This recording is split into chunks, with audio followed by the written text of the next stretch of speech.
அசுரன் பிரளம்பா. ஒரு நாள் கிருஷ்ணனும் பலராமனும் தங்களின் சக நண்பர்களுடன் பசுக்களை மேய விட்டுவிட்டு விளையாடிக் கொண்டிருந்தனர். அப்போது ஒருவன் அங்கு வந்தான். நானும் உங்களுடன் விளையாடலாமா? நீ எங்களுக்கு புதியதொரு விளையாட்டினை கற்றுக் கொடுத்தால் எங்களுடன் விளையாடலாம்.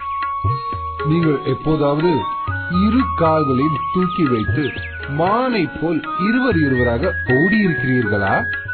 இதுவரை இல்லை. நீ கூறும் விளையாட்டு நன்றாக இருக்கும் என்று நினைக்கிறேன். சரி, உன்னை எங்களுடன் விளையாட்டில் சேர்த்துக் கொள்கிறோம். வெற்றி பெற்றவர்களுக்கு பரிசு என்ன? உல்லாச பயணம்.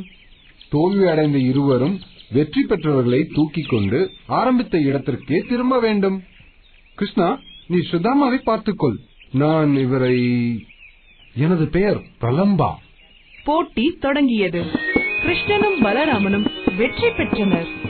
சரி, போட்டியின் விதிமுறைப்படி எங்களை தொடங்கிய இடத்திற்கு தூக்கிச் செல்லுங்கள். பிரளம்பா பலராமனை வேறு பக்கம் தூக்கிச் சென்றான். என்னை எங்கு கொண்டு செல்கிறாய்? நான் உன்னை அசுரர்களின் உலகத்தில் இருக்கும் எனது வீட்டிற்கு தூக்கிச் செல்கிறேன். நீ அங்கு எனக்கு அடிமையாக இருக்க வேண்டும். பிரளம்பா ஒரு அசுரன். அவன் கம்சனின் தூண்டுதலால் பலராமனை தூக்கிச் செல்ல வந்தவன். நீ பலம் கொண்டவனாயிருக்கிறாய். நான் என் நிஜ உருவத்திற்கு வர வேண்டும் என நினைக்கிறேன். உனது நண்பர்களுக்கு விடை கொடுத்து விடு. இனி நீ அவர்களை காண முடியாது. கிருஷ்ணா, காப்பாற்று, காப்பாற்று!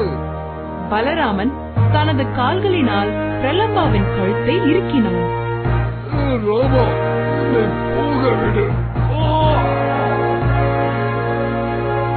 பலராமன் நன்றாக இறுக்கியதால் பிரளம்பா மூச்சு முட்டி கீழே சாய்ந்து இறந்தான். சபாஷ், பலே பலே!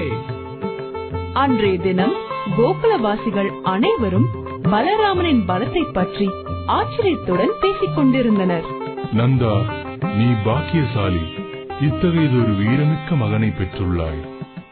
மகனே ராமா, உனது பலத்திற்கு யாரும் நிகரில்லை.